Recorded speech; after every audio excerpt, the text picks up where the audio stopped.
Keep going though, man. You're doing good. Yes!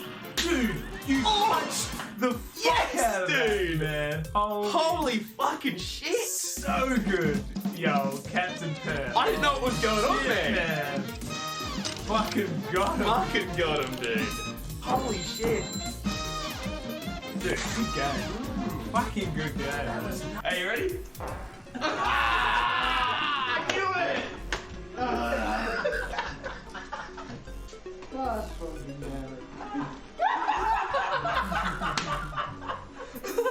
Cap, look at my fish. Oh, wow. It's my little bite. Ready? Bitch. Always have to steal those kisses from you. Always have to steal those kisses from you. Always have to steal those kisses from you.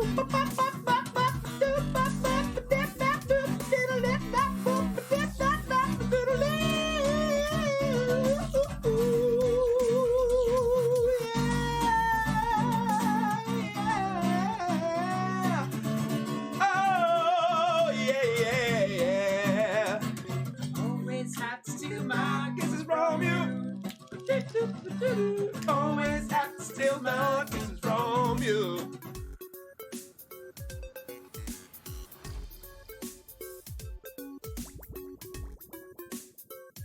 I got two things again. Oh. Alright. Let's show us what's in the box. Top secret. First one is for Grizz. Oh. What? Hang on. What do we got? Keep going though, man. You're doing good. Yes! Dude, you punched the fuck out of that, man. Holy fucking shit! So good. Yo, Captain Pear. I didn't know what was going on, man. Fucking got him. Fucking got him, dude. Holy shit. Dude, good game. Fucking good game. Are you ready? I knew it!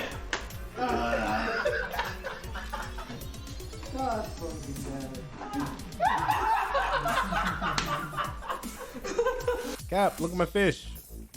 Oh, wow. It's my little bite. Ready? Bitch. Always have to steal those kisses from you. Always have to steal those kisses from you. Always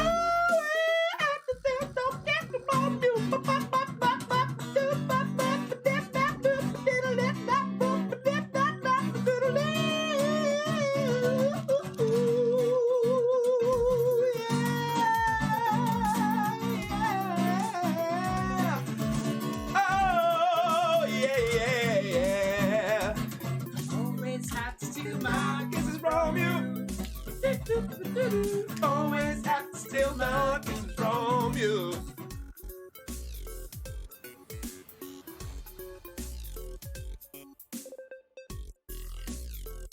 I got two things again. Oh. Alright. Let's show us what's in the box. Top secret. First one is for Grizz. Oh. What? Hang on. What do we got? Keep going though, man. You're doing good. Yes! Dude, you punched the fuck out of that, man. Holy fucking shit! So good. Yo, Captain Pear. I didn't know what was going on, man. Fucking got him. Fucking got him, dude. Holy shit. Dude, good game. Fucking good game. Are you ready? I knew it!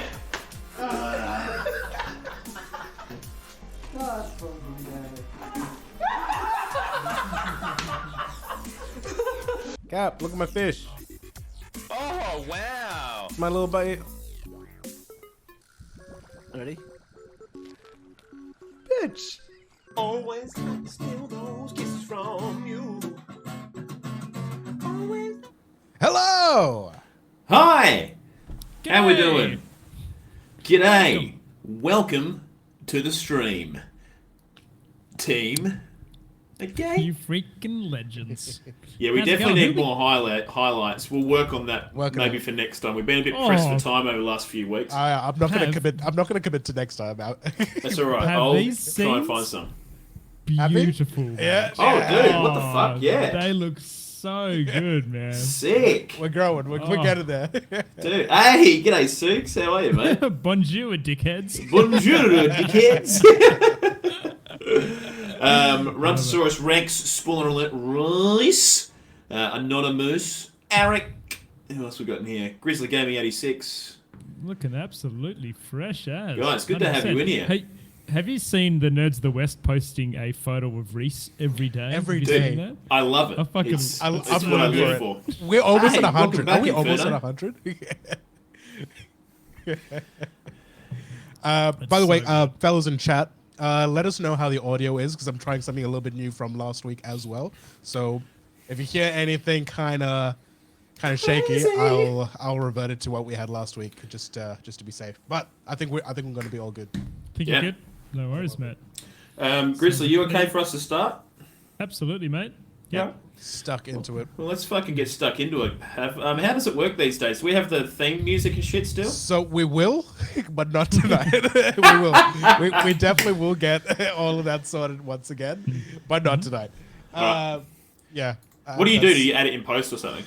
I'm currently adding in post from last week. Followed coming in, Spox. Welcome on in. Thank you for the follow. Hey, g'day, sport.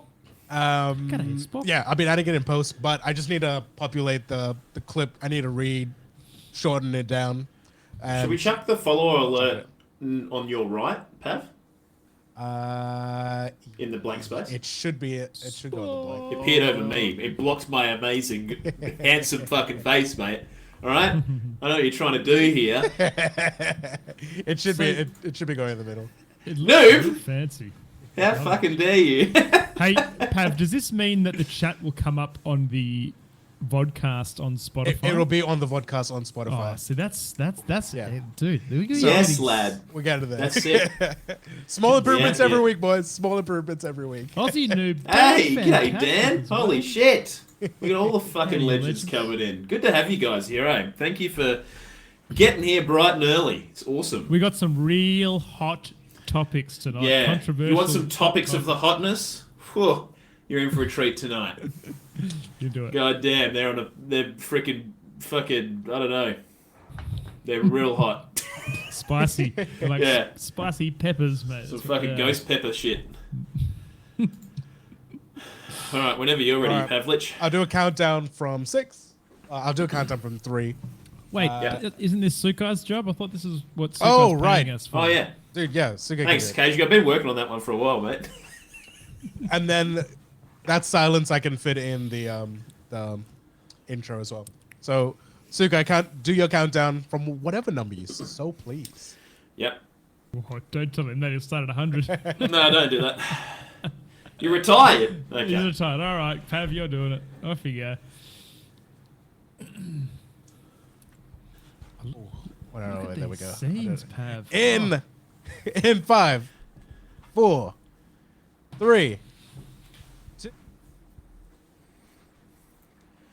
G'day and welcome to Oceanic Gaming Radio, your bloody one-stop shop for everything gaming. Great to have you here. My name's Captain Perth.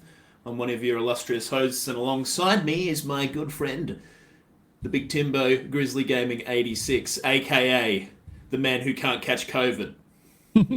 Ah! Well, yeah, not too You're far like from the fucking truth, Ellie off The Captain. Last of Us, mate. You just got the natural immunity. If I ever see you again, mate, I'm going to be selling you on the black market.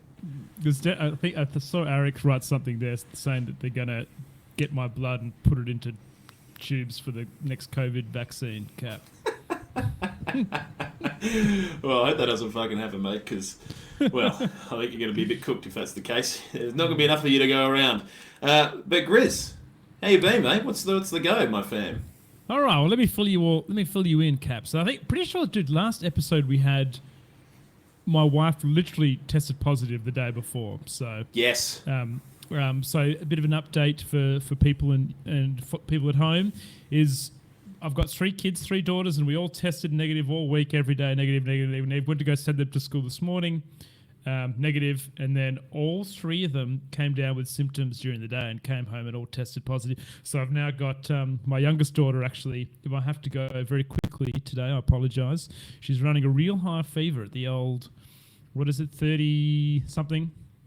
So may have to potentially go. So yeah, big COVID in the Grizzly household at the moment. So far I'm symptom free and testing negative, PCR negative, but yeah, it's just kind of day by day at the moment for me, Capo, day by day. Oh, I can't hear Cap. Can you hear Cap, Pav?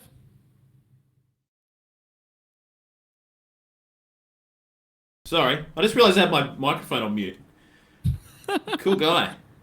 I know how to podcast. Yeah, no, I was saying, Grizzly, surely it's hours until you test positive.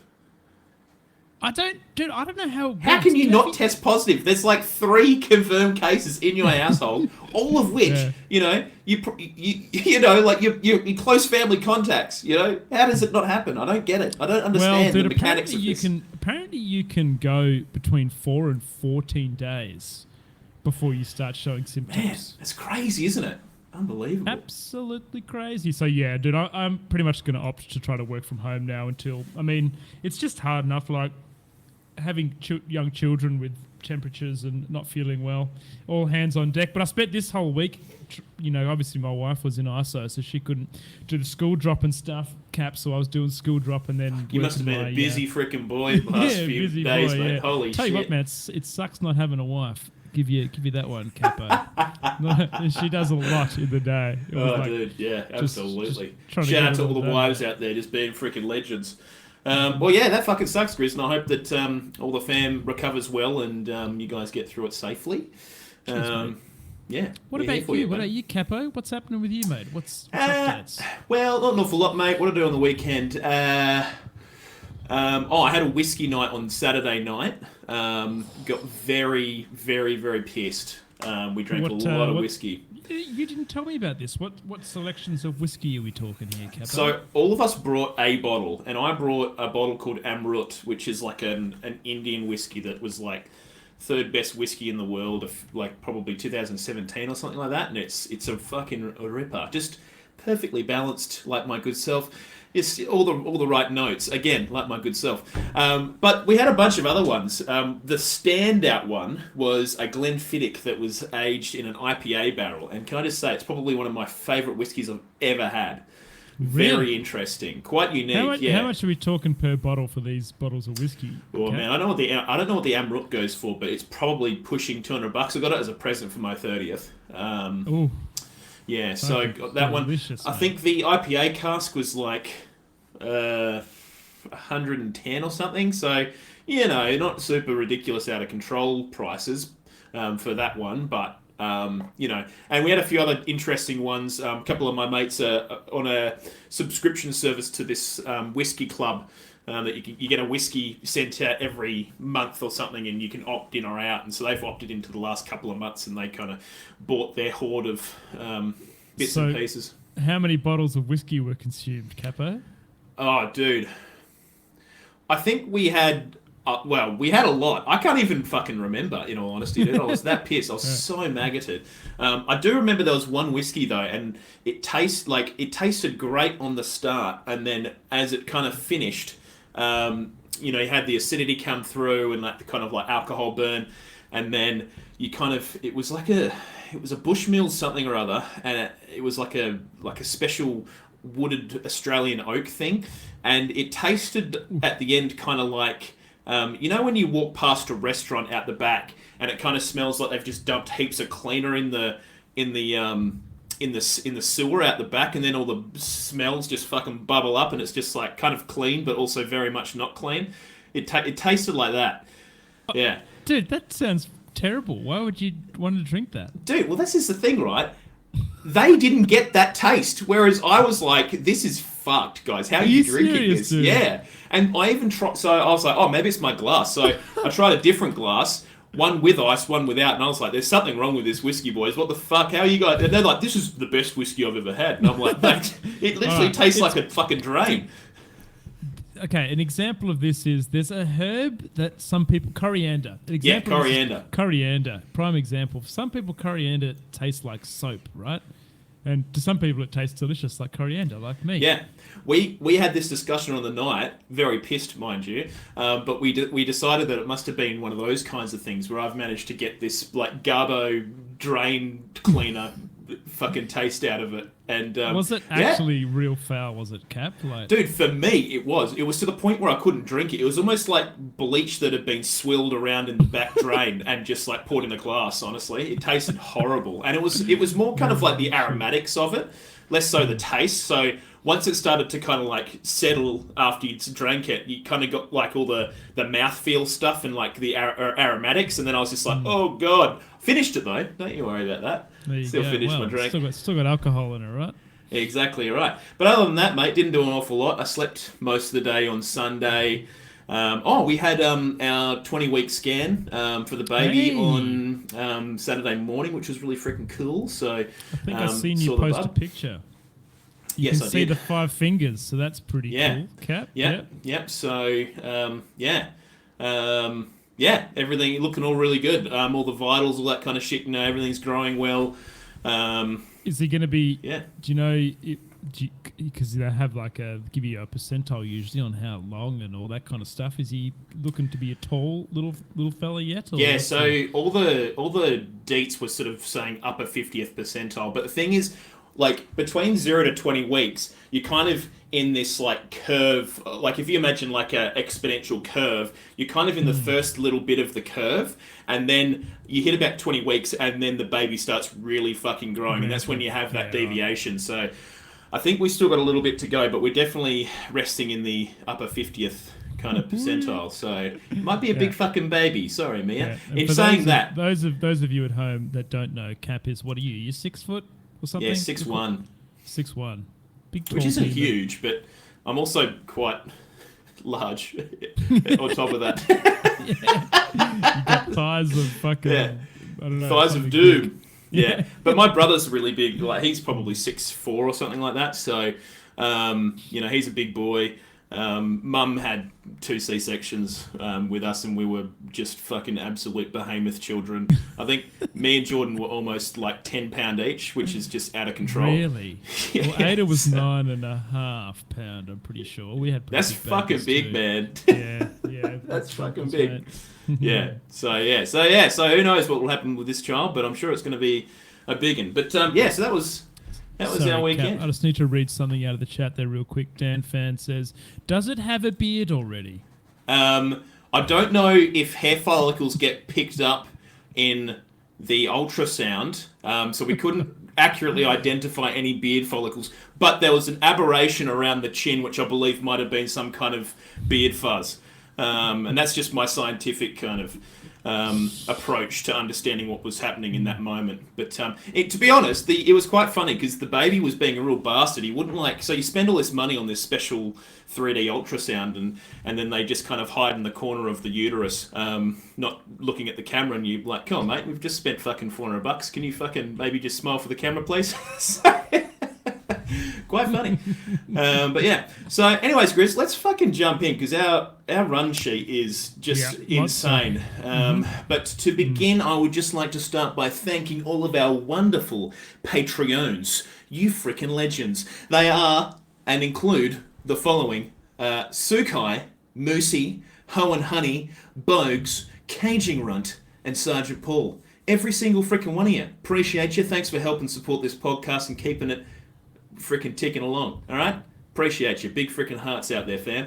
Hopefully I didn't miss anyone there. I don't think I did, but there you go. I'd also like to bring to everyone's attention that we've hit 500 listens on the podcast across the board. So that's fucking big, fellas. Okay? That's huge. Significant. Pretty dang significant. Yeah, so thank you again for supporting us, both financially, patrons, and for all you guys at home supporting us by just consuming the content. And we'll say it again at the end of the podcast, but just fucking tell your friends about it. Go and, if you reckon they might like to listen to some Aussies just talk shit about games, then this is the podcast for them probably. So fucking, get them on it. We're available anyway. Anyways, To give you a bit of an idea of what we got on the show today, a lot of PlayStation, Sony stuff, some good, some quite fucking shite. More on that soon. We got a little bit of stuff coming out of Microsoft with some interesting patents, as well as some cool accessibility features coming to God of War Ragnarok. Also got word on the Last of Us Remake and Death Stranding 2. Hello? What? Excuse me. More on that soon. And a bunch of quick-fire topics. But Grizzo, let's frickin' start. Now, the PlayStation Plus games per tier have been revealed. They kind of dropped last week when we were mid recording, so I figured we might just kind of jump back in, have another look over the list, kind of just talk about what we like, what we don't like, maybe what we expected, maybe what we didn't expect. But yeah, smashing idea, Cap. Smashing idea, mate. I think since we kind of did it a bit on the go last week, so I thought, you know what, let's just take a step back and have a good look. So, Grizzly, there's obviously a huge list online that people can go and check out. I'm just going to pull out a few of the standouts for me. Quickly, before you jump into that, Kappa, I'll just quickly say that this has been announced to be released on the 13th of June, I believe. So, like, what? Mid next, what are we in? So that's 13th of June for North and South America. It will hit Asia on the 24th of May. What? Japan, so it's already out, is that? Very much April, May. Yeah, so it must be already out in Asia. Japan, 2nd of June, which is coming up quick. And then Europe, Australia, and New Zealand on the 23rd of June. So we've got a fair way to wait. As Aussies, a month exactly, nearly. A month exactly, nearly. It's literally a month exactly today. So when you guys listen to this podcast, it'll probably be less than a month. So congratulations, future yous. You're one step closer to having your access to the PlayStation Plus. Anyways, so the premium so again, we've talked about how fucking convoluted and weird this whole thing is. Basically, if you have extra and premium, you're going to have access to a shitload of games. Those include, at the extra tier, you're going to get a shitload of kind of more current gen games, and if you get the premium tier, you're going to get a lot of classic games. Okay, so the extra tier, so you're paying a little bit extra. That's where the extra comes from. A little bit extra on top of the essential tier. You're going to be getting a bunch of stuff. Bloodborne is coming, which was kind of already there, I think, Grizzly, with the the current thing. I think it was was that on PS Plus already as a PS Plus? It was, because PS Plus had like a I guess they had a mini catalog of games that you can download, which I think included stuff like they had. I think the original Horizon, I think they definitely had Bloodborne.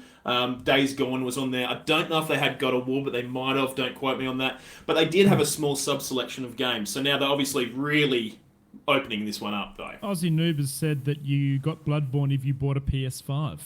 Oh, really? Okay. Well, fuck, there you go. I didn't know that. Just fucking slip it in your back pocket as you walk out the door from JB Hi-Fi, mate. Here you go. He's also a very unreliable source, though, Cap, so we probably shouldn't trust him, mate. Yeah, no, I'm saying I'm vetoing that. I reckon it didn't actually happen. So you're going to be getting Bloodborne, Days Gone, Death Stranding, and actually giving away the director's cut, Grizz, which I thought was quite interesting. Yeah. Obviously, the director's cut, for those that don't know, is the cut from the director, so straight from him. So, and that would be fucking, what's his name? I can't. Hideo Kojima. No, is it? Wait, Hideo Kojima? Yeah, it is Hideo Kojima, yeah. Oh, no, I got confused with Konami, the name Konami. I was like, wait a second, that's not right. But he used to work for Konami. Sorry. The director's cut has a bunch of new features in there as well, which I think it has, like, photo mode and shit, so that's pretty cool. Also got Demon Souls on the... for everyone, got Ghost of Tsushima director's cut as well, Grizz, which basically is all the new content that came along with Ghost of Tsushima. So that's really cool. If you guys haven't played that game, God fucking damn, go and play that game. So good. Get in there. Yep. So freaking good. God of War, the originale, and by that I mean not the original. I actually made the most PS4. Recent one, the PS4 title, not God of War from PS2 era or whatever it came out on. We've got Horizon Zero Dawn, Infamous First Light, Second Son. We got, remember Knack? Oh, no, I didn't play Knack. That was like kind of like a third-person adventure game. Wasn't it? I never played it either, but it was kind of like a, I don't know, kind of, it kind of looked like it was maybe angled more towards a kid audience, but anyways, you can go and play fucking Knack if you never played it. Go and get that in you. Little Big Planet 3, all the Spider-Mans that have been available. Medieval, and I think that's the remastered kind of edition that came out. That game is awesome, dude. Dude, I played when the I was original. a kid. Yeah. Do you remember? So we did too, yeah, on the PlayStation. And me and my brother used to run around the house pretending we were fucking Sir Daniel Fortescue, and we'd run around with our fucking fingers up saying, "I'm Sir Daniel Fortescue," with our eyes fucking closed. And my fucking granddad thought it was the funniest shit of all time. Anyways, moving along, we've also got Returnal, which you'll be stoked about, Grizz, and that probably has all the content, I would assume. I think all that content's free to play, isn't it, Grizz? It is, man. Yeah, you get the one game and you get the one-stop shop. Access to it all, baby. Yep, so that's pretty cool. Shadow of the Colossus, another freaking great game, dude. I haven't ever played it, mate. Dude, you got to go and play it, and that'll be the remake, man. So this make might some be time. my gateway to a few things because I haven't played Ghost of Tsushima either, Cap. Oh, dude, sweet. Well, dude, this might be the tier for you. Just to, I mean, you're not gonna have to. You're gonna pay what, an extra $5 a month on top of your PlayStation Plus? There's a bunch of stuff I have. I got Returnal, Demon Souls, and Bloodborne, God of War, Celeste. But there's still a bulk. There's enough games here, mate, to keep anyone happy. Yeah. And so they've even got all the Uncharted's as well, including the Nathan Drake collection. So that's 1, 2, 3. Then they've got 4 as well, which came out on PS4, plus the Lost Legacy, which is kind of like a mini game. So, so those are all the first-party titles, and there's a shitload of third-party ones. I'm just going to call out a few of the standouts for me. Assassin's Creed Valhalla, which I think is quite big. Oh, really? Yeah, That quite is big. big. So I believe Ubisoft Plus, which is a service, might be coming via this service somehow. So don't quote me on that. I just kind of randomly read it somewhere. So I'm probably wrong, knowing me. But anyways. No, I think up the top of that article you linked, it talks about that somewhere there as being part of the subscription model for some of the games from the Ubisoft Plus included. It must be where you get a lot of these. So like I think The Crew is Ubisoft as well. So maybe that's coming through that. But anyways, there you go. Red Dead Redemption 2 is coming with this as well, Grizz, which is actually kind of nuts. Another game that if you haven't played it, you have to fucking go and play it, is Outer Wilds. This is that weird little space exploration game set in this weird alien universe where time is basically, this universe goes through this solar collapse, which kills everything, and then time restarts again, and you're trying to figure out why it keeps doing this over and over again. So it's got that. Hollow Knight, very fucking cool, and that's the Big Dog edition, I believe. And Final Fantasy Royal Edition for number 15, so that's the most recent one. That's not 16, which is coming out sometime maybe this year, but that's available. Celeste as well, Grizz. But yeah, shitload of stuff. There's heaps of stuff. Now, the interesting one here for me, Grizz, so if you're part of the premium tier, you get access to timed 2-hour trials of certain games. They've released some of those games, which I thought was quite interesting. Uncharted Legacy of Thieves Collection, PS5. I don't really know what the fuck that is. Dude, is that released? Or is that... I don't know. I have never heard of that. I read that as well, and I was like, what is that? Well, do you know what doesn't really make any sense to me? I'm pretty much under the impression that that's all of the Uncharted games in one thing. But they're already giving away all the Uncharted games. Yeah. Oh, hang on. This makes a lot of sense. So I guess these ones must be PS5 kind of ready. Okay? Oh, these I like think the that's PS5 the idea. remake kind of. Yeah, I guess they've probably On been the- tweaked for the PS5 side of things, whereas all the other stuff I'm just reading says PS4. So that would be the PS4 copy just upscaled for PS5 or whatever. Now, moving along, we've also got Horizon Forbidden West available via the 2-hour time trial. So that's pretty cool. I need to finish that game, dude. Really gorgeous game. But it got Elden Ringed in my life, baby. Yep. So all of a sudden, 150 plus hours of my life just disappeared off the face of the earth, and Horizon Forbidden West had no chance. So yeah, you can get a trial of that. One that I think everyone's going to be frothing on, Grizz, big time. Probably going to be the most anticipated time trial of all time is Cyberpunk 2077. Yeah. Why is that a time trial, Cap? Why don't they just give it to you as part of the subscription, man? Do you know what, dude? I reckon that they just want it on there, and I don't know what the kind of... I don't know what the deal is with how Sony gets these games, and basically, because this was another interesting thing about this, Grizz, is like, I think Sony was saying that they wanted developers to get on board with offering these 2-hour time trials, but how did developers, find the time to create these time trial experiences for people, when they're living in a world of, low resources and everything else, in terms of dev resources.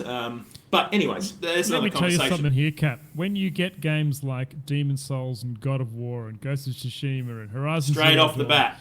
Off the bat, you're not going to want to go spend 2 hours playing Cyberpunk 2077. Yeah. Mate. Well, here's a game that I will play for 2 hours during the time trial on over the top of Cyberpunk 2077 is Farming Simulator 22 for PS5.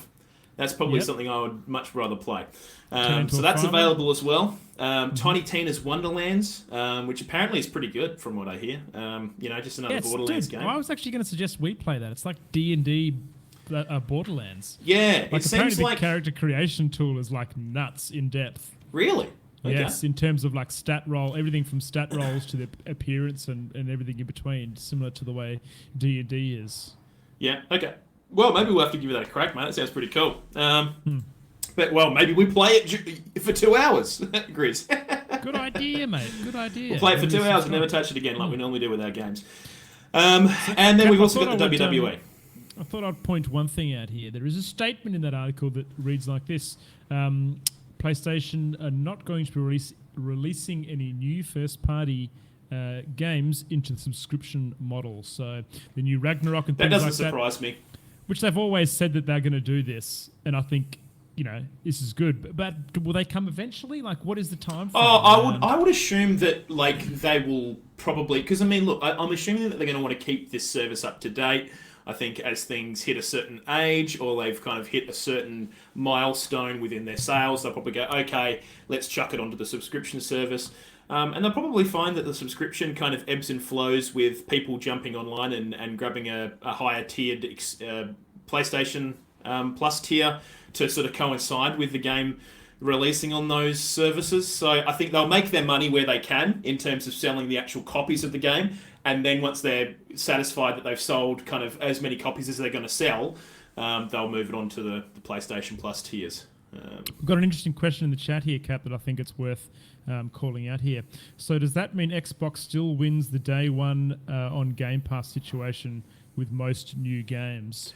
So we kind of touched on this. Yeah, 100%. We kind of touched on this in previous episodes. And, PlayStation have always been very... down the line saying we are not going to release our first party games. We have so much faith that we spend heaps of money in developing these games, and by putting them on like a subscription service, and eventually with knock-on effects and like way sales kind of work, then you may see like a reduction in the quality of the games that you see from our first party releases. So I don't know. This isn't going to stop me from subscribing to this PlayStation, but it's kind of very different to the way that Xbox. I think, and you're right, and that's the key word, dude. Is this service is different? It's not an Xbox Game Pass. It's the PlayStation Plus expanded, I would call it. You're getting a few extra freebies in your subscription by sort of spending a little bit more money. And don't forget, we haven't gotten to it yet, and I don't think we'll go too deep into it, but. There's a shitload of classic games that you can get on the premium tier. Just to call out a few quick ones: Ape Escape, Siphon Filter, which might I say is getting added trophy support for PlayStation, which is quite interesting. Hey, talk me through this added trophy support thing, Kat. This is something that I heard recently. Well, look, I don't know an awful lot about it, but basically, Siphon Filter's this old kind of shooter game from back on the PlayStation 1 or I think it's 1 or maybe it's 2 era. I never played it as a kid, but all my mates at school used to froth about it because it was like this kind of, you had your Metal Gears and all that other shit, and this was kind of the cool other one. Kind of went up against, from memory, the timing was kind of GoldenEye-esque era.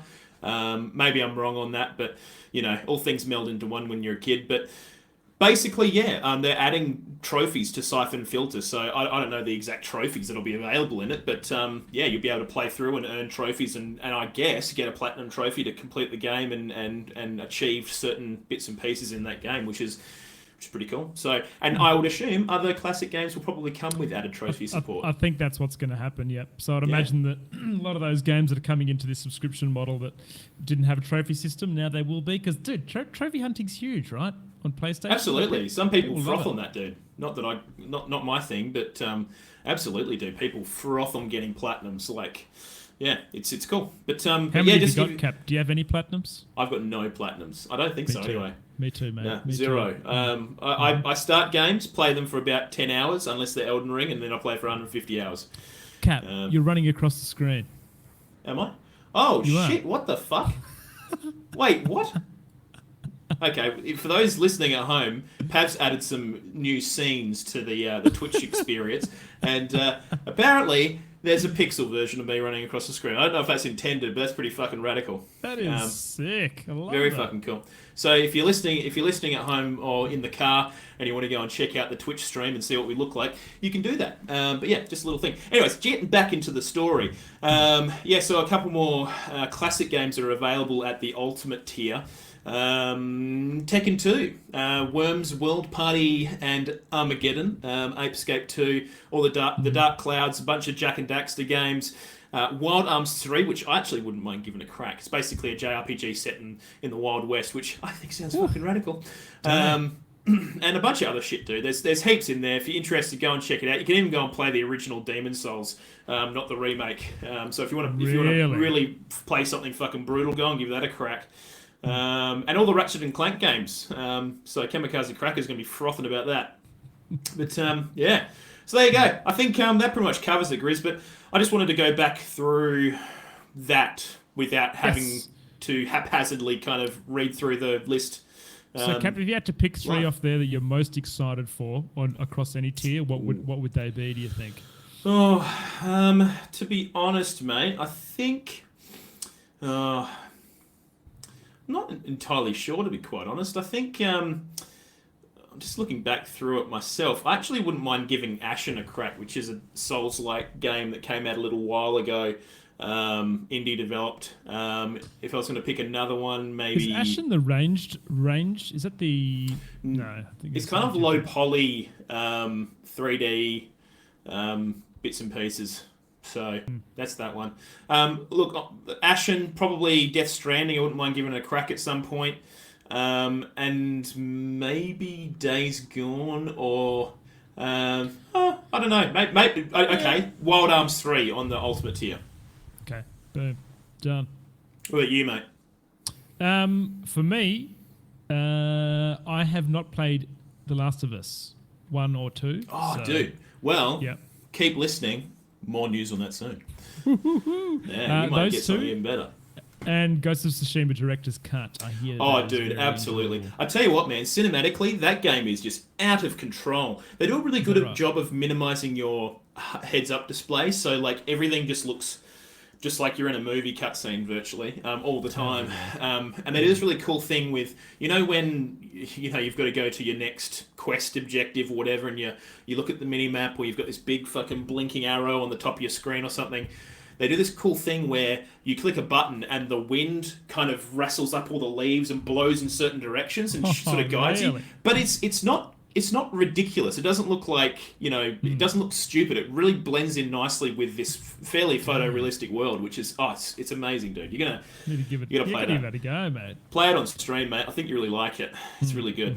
But yeah, so there you go. Anyways, Grizz, moving along. We got shitloads on the fucking run sheet tonight, so let's keep fucking moving, baby.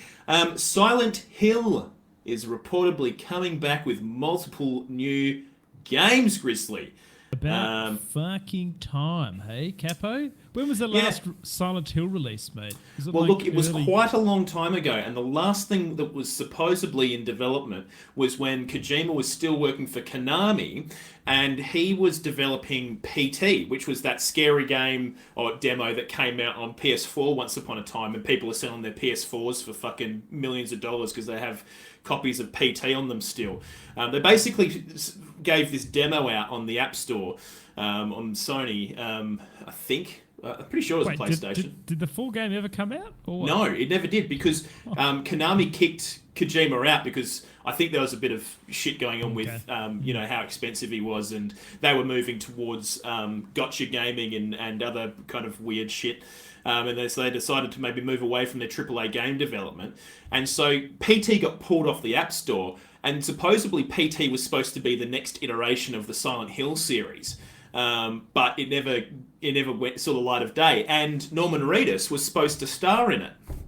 Norman Reedus being in The Walking Dead, guy with the sort of longish hair with the crossbow, that guy. So has Kojima got something with Norman Reedus, dude? Has he got something? This is what happened next. So I'm pretty sure the whole idea was when that fell through, Kojima was like, let's still make a game together, and then Death Stranding happened. Is that right, man? What Yeah. a fucking story, dude. Yeah, that's the crazy. fucking straight from the Captain Perth's mouth. Not all probably correct, but pretty fucking close. Now, Cap, have yeah. you played the? I'm sure you have. But what was your? Okay, What was your favorite Silent Hill? Was it? There was two. Was it? Dude, so I actually never played any of these. I played Resident Evil. But what about you? Did you play these games? I did, and it felt very Resident Evil to me. I just clearly remember playing it on one of the early PlayStations. I can't remember what it was, potentially PlayStation 1. And you were in like a school, and it was very dimly lit, and it was creepy, dude. Like, they really nailed the atmosphere, for sure. Yeah. But it did feel very, very Resident Evil-y. I remember thinking that at the time. But the enemies were less slow and like a little bit more aggressive and things. It seems like kind of nightmarish rather than being like zombie mutation kind of whatever. That's kind of was always the kind of story hook that it seemed to be from just an outsider looking in on it. But I mean, they did some really cool stuff. Now, again, this is another Captain Perth. I'm pretty sure I heard this, but might not be correct. I think, like Silent Hill 1, there was a shitload of fog in the town. And the reason they might have used the fog was to help with the frame rate. Because the game was chugging a lot when they were first developing it. And fog make it worse? Oh, man. Well, the fog kind of obscured a lot of the shit happening outside of your immediate area. And so you only had to. It was kind of like that low distance kind of shit. So, but you had didn't have to render as many assets. They could hide behind the fog. Exactly. So I'm probably wrong on that. I swear I fucking read that somewhere. And if I'm wrong, sorry, let me know on Twitter. But yeah. Cap, there has been either some images or some gameplay footage or a few little bits and pieces leaked of some of these games. Yeah, and it's a bit all over the shop, Grizz. I don't really know what's real and what's not. But it looks like, because I mean, all of this is basically coming from industry sources, so it hasn't been explicitly revealed by the looks of things. But I would. Do you know what? This is what I think, Grizz, is Konami's probably looking at how well Resident Evil's done in terms of being one of probably the only. Well, I mean, there are other options, but one of the major AAA horror games on consoles and whatnot, and gone, oh, maybe we wouldn't mind a slice of that pie. You know what I mean? So, I think maybe they're looking to expand. I didn't realise that Triangle Head character from Dead by Daylight was a Silent Hill IP. I never realised that. And dude, Triangle Head is a fucking cool villain, dude. Yeah. Seriously fucking cool villain and fucking scary as shit. But yeah, going back to the story, Grizz, it looks like, again, this is all kind of hearsay at the moment, but a lot of the industry sources seem to be fairly on point in recent sort of leaks and whatnot. But in a separate interview with IGN, Blooper Team CEO Peter Babiano, I don't know if I pronounced that right, deflected the question about the studio's upcoming project, saying, we can't comment on anything we are doing because we appreciate our partners, of course. So I think this is a team working with, what do you call it? Oh, Pyramid Head, not Triangle Head. Everyone in fucking chat's losing our shit. And I didn't even correct you. Triangle Head. Triangle Head's the 2D version. Grizz only plays fucking Mario games, so you know. Of course he knows it as fucking Triangle Head. He only sees everything in 2D.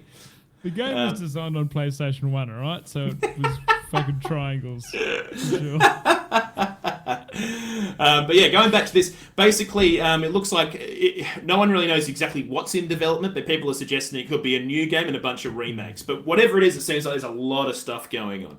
Cool. So fucking interesting. Keep your ears to the ground for that if you're interested, guys. But there is shit in the works. Now, Grizz, Yes. quite a touchy topic. But so recently there's been a lot of stuff going on in America regarding abortion rights and stuff like that. What is it? The Roe versus. Now I had this written down somewhere, but now I can't find it. Anyways, look. PlayStation boss Jim Ryan has essentially written this email, semi in response to this this developing thing going on in America regarding abortion rights. And he's kind of gone on to say, so I'm just going to read this out. Ryan sent an email to employees yesterday urging staff to respect differences of opinion in regards to the ongoing abortion rights in the USA. The PlayStation boss then went into 5 paragraphs of detail about the birthday of his 2 cats. Interesting. Roe vs. Wade is Cajun Grunt. Thank you for the fact check, my friend. Just quickly, Cap, I love how we don't stray away from those controversial topics here at OGR. We are happy to discuss them respectfully, of course. Yep, absolutely. And look, I know that the political landscape's very different to what it is here in Australia, over there in the US. But I mean, I think a lot of people here are kind of pro-choice. So I'll just preface that. And I'm not speaking for everyone. I know that. But I mean, again, our political landscape's different. But I personally think that this is incredibly fucking tone deaf. And who puts a little tidbit about their cats in this incredibly sensitive issue? I know he was trying to kind of deflect from the the overarching stuff, but fucking hell, man, Has he got kids, Cap? Is my first question. I'm not or too does sure. anyone know? I don't really know. I mean, I'm the exact same as you, right? I mean, I would hate to think I've got my 3 daughters, but I would hate to think that my 3 daughters were working for a company that talks about something so important to them and then fobs it off by then talking about his cat's birthdays and animals' birthdays. It's just like making a joke of a really serious situation. Just fucking, in my opinion, Cap, have the balls and like just speak about it with your employees and whatnot. Like you need to be open about it and talk about it. There's a pretty clear answer here, Cap, and obviously we're reasonably aligned here at OGR with the stance on it, I believe. But mate, I feel like Bungie came out a couple of weeks ago, Cap, with a statement, and I'm just going to quickly read this here, and it was. Bungie is standing up for the reproductive choices and liberty. It's not a difficult decision to make. Bungie remains dedicated to upholding these values. That's all it needed to be. Yeah. Something like that. That's it. Yeah, I think, it kind of harkens back to, when all this Blizzard sexual harassment stuff was coming out. And they were releasing these statements and emails that was just like, guys, what the... who is letting these see the light of day? Who are your media people? Like, god damn. But yeah, so look, moving along with this story, and again, we just want to be conscious of the fact that this is a very, very sensitive topic. We know there's all kinds of differences of opinion. We've got ours, but yeah. Sony then, following this, decided to donate $100,000 to the reproductive rights charity, but forbids public statements about the donation. So it's kind of like, just take the money, but don't say anything about it. Which is just like, what the actual fuck? That's obviously to get the employees on side. Is it, Cap? Like, obviously get people talking. I don't know. How does that... Yeah, well, I think it's just a few different levels. It's kind of like, maybe so some media outlets will... to be honest, I don't really know. Like, if you're going to donate, especially a company... Like, look, I'm all about being humble about your charity donations. But I kind of feel like this is really weird given what's happened with Ryan and his statement via email. I just kind of feel like, it's just a bit bizarre. But But I can kind of understand why this happened, because they don't really want to be on one side or the other, but they're willing to donate towards the cause. They also make the statement, that they would like to basically not talk about public-facing work. Sorry, they don't want to talk about political things because they feel like it's going to impact their ability to do public-facing work in the future and talk to the broader people. Obviously trying to stay out of politics and bits and pieces. So you can kind of see where they're coming from. I just think they delivered it the wrong way. Like, I think going back to the initial email cap, but putting a joke on the end of that's probably not the way to go about it if you're serious on the subject. Absolutely. And look, I kind of, not that I appreciate the way that they went about this. I understand the need to try and maintain a level of, calm in your office environment, but there's definitely better ways to go about doing this kind of thing.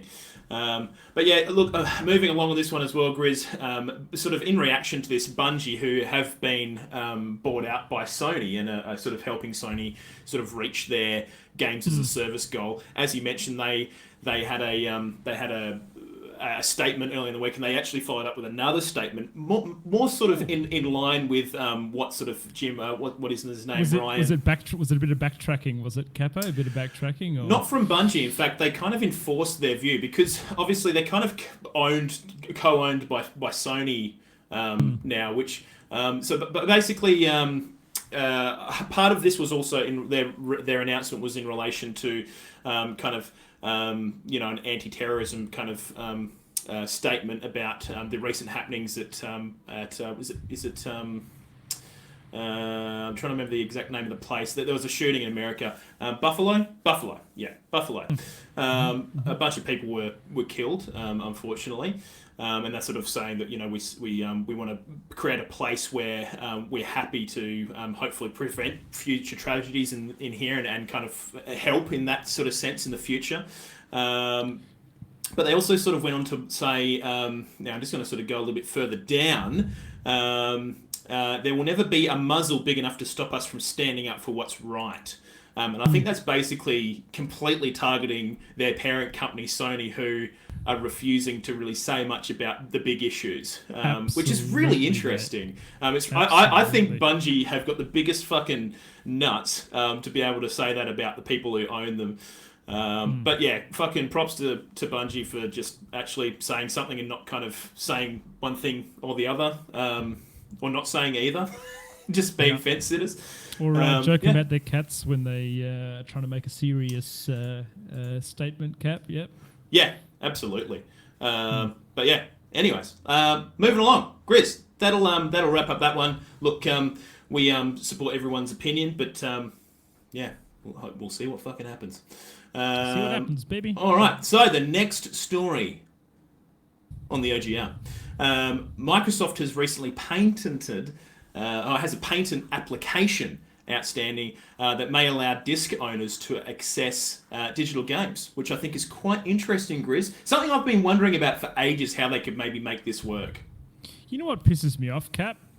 Is most times if you get a physical copy of a PlayStation game, you put it in your PlayStation thinking, yes, I'm going to go play this game, and then it downloads literally the whole file size for the game for you to then go play it. And it's just kind of weird. Like, essentially you're downloading the game anyway. Well, you may as well just get the license to be able to play it from your physical copy. Pretty much what you're saying. So, yeah, I mean, there's also a statement here. So on the PS5 digital edition, you cannot play your physical discs on it. Whereas this would solve that issue. This is obviously an Xbox thing, but yeah, I think it's the world's moving digital. You know, we listen to music on Spotify and YouTube. All media is consumed through basically digital means. I don't have DVDs anymore. I haven't got CDs anymore. So it only makes sense to, if you've paid for a game, pay for it once and transfer the digital copy onto whatever system you're playing on. Yeah, so it kind of looks like the way it would work would be you plug your disc into one console, for example, and that license, I guess, gets applied to your account in general, and then you could then potentially go and download that, on another console or another service. So yeah, it is quite interesting. I suppose for me, and Sukai's kind of brought it up, is how do they track how many times that CD's being used? So Yeah. there must be some kind of identification on the CD. Again, I don't know fuck all about what these is actually stored on these CDs, but I would assume there must be a system that you can then use to do the things. But yeah, it looks quite interesting. I'm all for it, honestly. But yeah, it's yeah, mate, this would be fucking sick. It'll be interesting to see how backwards compatible it is, I guess. Have you got any disc copies that you would put onto your PlayStation now? Not that this is a Dude, PlayStation I actually thing, flogged but all my stuff, so I've got nothing. Did you? Yeah, Did you I've got flog all your bugger shit? all in. I've got bugger all in my cabinet these days. There you go. I've got a pretty good little collection, mate. Here, have a look at this. Hang on. Oh, he's bringing it out. Yeah, it'll be super interesting. I think. Well, I mean, obviously this is Microsoft. Well, mine's probably about that big. Grizz is showing off about what 15, 20 games there. Yeah, about Ish. that. Not heaps. Not huge. Yeah. I haven't got do any of buy my digital. old games. Most of those. Oh are gone. no, I don't hoard my old retro stuff. But I that's wish what I I'm did. wondering, Grizz. It's like, how far back will this go? Like, will we be seeing maybe some older Xbox titles or something, or who knows? Have you seen fucking me knows? running across the screen now, Cap, or is that Pav? I don't know what's going on there. You don't normally wear glasses, so I'm a bit confused.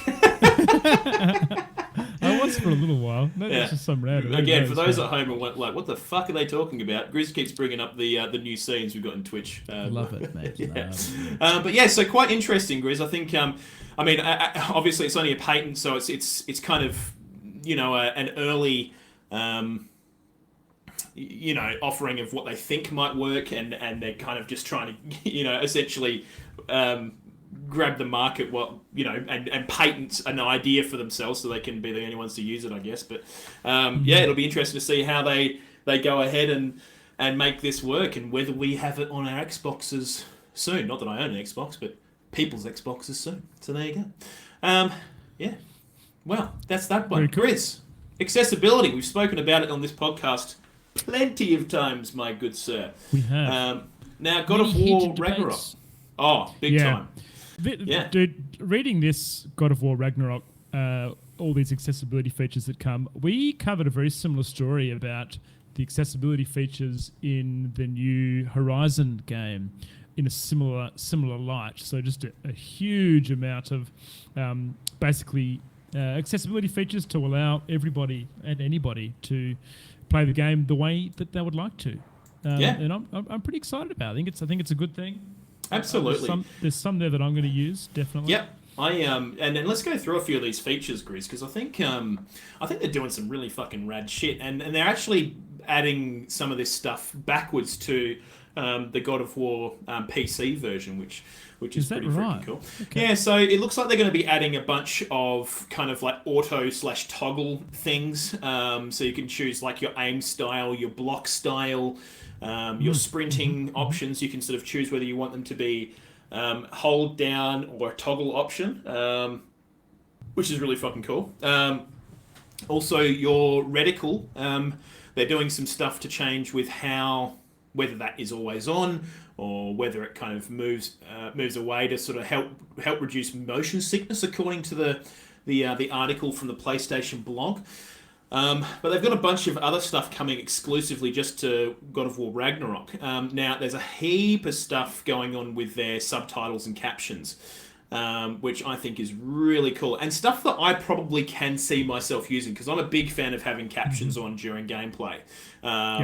So a lot of it's sizing of certain elements of the captions, whether it be, the name of the speaker and the text itself, or vice versa, changing the color of certain elements, so you're not just changing the entirety of the caption. It looks like those are the kind of the main things with the subtitles, but they're also increasing how font size as well. So if you're having issues with readability, you can sort of change that as well. So there's heaps of options with the captions, which I think This is one here really is awesome. interesting, or did I skip ahead on you captions? This one here, the directional indicator.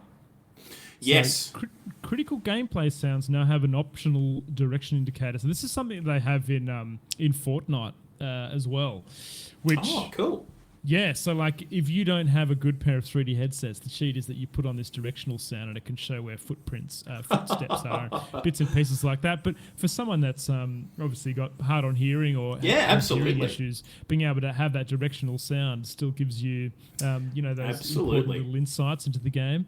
Hear someone walking around the corner, whatnot. Yeah, Yeah, it's super, super rad. So a lot of interesting stuff. In fact, sort of also sort of embellishing on the stuff they're doing for sort of audio and helping people with hearing problems. They've also got the audio described version for the reveal trailer. So they actually had like the way it kind of works is they have the dialogue and stuff playing, but there's a short preamble and a narrator who's telling people what's going on within the video as well. So sort of helping people that maybe have vision impairments and stuff like that as well, which is, again, super freaking rad.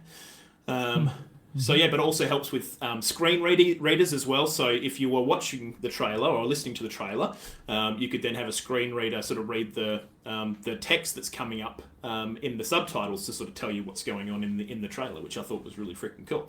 But some other options that are coming out as well, Grizzly. They've got a bunch of navigational assist stuff. So new to God of War, this camera. So this is navigation assist. Camera navigation system allows you to orient your view towards your compass objective. When not in combat, pressing the navigation assist button will orient your view in the direction of the next story goal. So pretty freaking rad.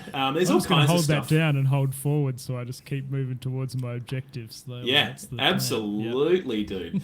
But yeah, even traversal assistance stuff. So again, you kind of touched on it briefly, but other traversal features can now be automated based on your direction you press. So, yeah, dude, I think overall, like, hell yeah, why not? People can just turn this stuff off if they don't want it, or turn it on if they need it. It's just cool, you know? It's rad. Very cool. It's good that they're have you seen this? Have you seen this high contrast mode, Cap? You can like... Now, this is the one I wanted to talk to you about, dude. Which it looks pretty freaking funky. It essentially completely colors the entire character model of in-game characters certain colors. So the one screenshot they've got is Freya completely colored in red, and then Kratos completely colored in blue, which looks super funky. And then you see Atreus. I don't think it's Atreus. I think Atreus the band. Atreus. He's coloured in yellow. So yeah, it kind of helps to for people who have issues with sort of recognising certain stuff amongst different colours to identify those particular elements within the video, which is, yeah, dude, super cool. Some of the stuff they're doing these days in AAA game development is nuts when it comes to accessibility. I like this, Cap, and I feel like it's something that they keep on... I don't know, I feel like it's in the last couple of years that game devs are really making an effort to upfront develop games to be accessible to more people. We saw Elden Ring come out, and that was a big point of contention to try to make that game as a bit of a breakthrough for people new to the Soul series to be able to play it regardless of your skill level. There's the ability to go and level up in bits and pieces, but yeah, this is cool. I like it. I'm a fan. Abso-freaking-lutely. As long as they maintain those the difficulty spike in there to allow you to play it at the difficulty you want, and yeah, still which I don't think rewarding. would be an issue. They had that in the last game with difficulty settings and stuff, so you can go in and pick your difficulty. God of War was extremely hard. Yeah, there was sections in that game that were ridiculous. Like, I remember there was a certain part where you basically got to a bridge and it collapsed, and you just fell into this like pit of enemies, and you just like, it was the first real major bullshit battle that you had to go through, and it was just ridiculous. I don't know why, I can't remember what I was playing at, but I will say this, Cap, I wasn't a huge fan of the way the difficulty was implemented in that game through the different difficulty settings. Just ramp the damage, and like you'll just get one shot by stuff. Big fan of when the difficulty settings change, like the game mechanics, like guys have more moves or bits and pieces, or I don't know, something. But anyway, still, it's cool that they have the ability to do that. Absolutely, dude. And hopefully more games can work towards providing features like this for those who need it. But yeah. So, Grizz, another story that's sort of come across my desk, as you might say. Now, something that had been kind of rumoured in the last couple of weeks, but now seems to be pretty frickin' likely. Multiple reports suggesting that the unannounced game, The Last of Us PS5 Remake, the original, reportedly likely to be released this year. So it's kind of reports coming out that it was in development, and then reports all of a sudden came out that it's probably going to be releasing this year, which is nuts, and probably makes sense because we've got The Last of Us TV show coming out shortly too. So I would assume that maybe there might be a sort of close alignment with release dates.